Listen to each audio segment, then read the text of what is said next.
Hello, my name is Kara Lancey and I'm currently a student at Aspen University, and I'm doing a video for the class ECE 409, Developmentally Appropriate Practices in Infants and Toddlers.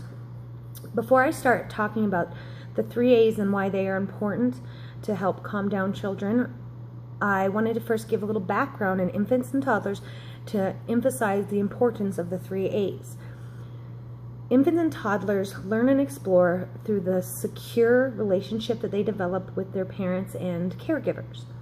And it is through these secure relationships and bonds they make that they do feel free to explore. And you can see this even in infants as they're laying on the floor and they're playing with an item and you're sitting next to them. They will look and play with the item and then they'll look up to you, and making sure to always have that connection and making sure you're still there. Even as toddlers begin to explore more and venture more off, they are constantly either bringing the item back to you to show you, again, still connecting in and making sure that they have that connection with you as they explore and learn and play. And the reason why I wanted to make sure that those were that information was brought up, because the 3 A's are attention, approval, and atonement. And when it comes to attention, children oftentimes will exhibit behaviors trying to seek attention. And so by having that bond and giving that child, when they bring that item over to you, by giving them the attention and interacting with them about the item, they're getting the attention they seek. And they don't have to come over and hit you with the item or cry at you. It is more of the positive attention that you are wanting them to get from, that exploration.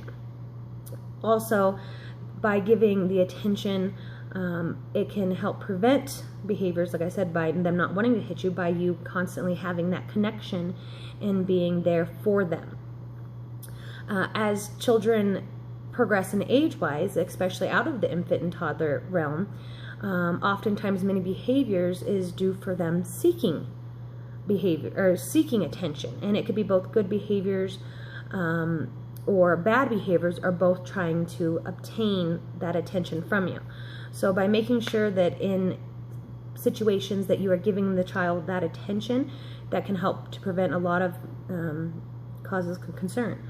When it comes to approval, once again, as the child is bringing you an item, they're seeking the approval to explore that item or to explore climbing up on things or to do things. And that's why they're constantly looking back and checking in, that even though you might not be right next to them, that they're still having that connection with you and that approval from you that they can do something. Oftentimes when they are exploring brand new things, it's so new to them that they keep coming back to the relationship with you as their secure base to be able to explore it. And that's where they're seeking the approval from you. So by you giving your approval and, mentioning to them, oh yes, and, speaking to them positively about the item, they feel more secure and exploring it and finding out what it does and why it's there and all of that. The approval process does change as children get older. Some children, because they like the approval from you, will try to seek the approval in a positive way. They are trying to do things to appease you, to get your approval, to do that, because as they get older and older, you need to give that,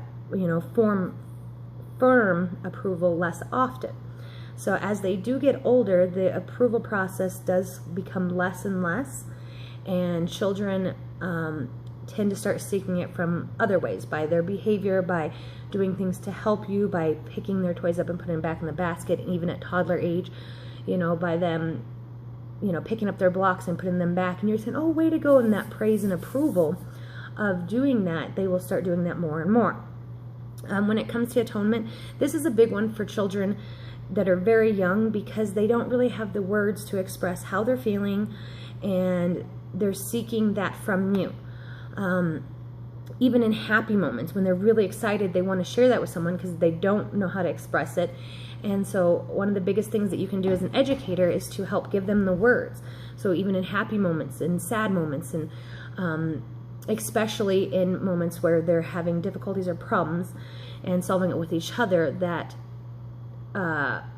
by giving them the words and letting them know that it's okay to feel that way. So even if they're angry, letting them know it's okay to be angry, and help them work through it and talk to them. And even by physically just working through it with them, it will help them learn that process. And this is a big one for teachers, because you have to be there for all the happy moments and learning how to help them express those, along with the sad and angry and frustrated and all those other moments, as they don't really have the words for it. And especially with infants and toddlers, the 3 A's can come in handy, because it helps a teacher become centered and know how to best help the kids.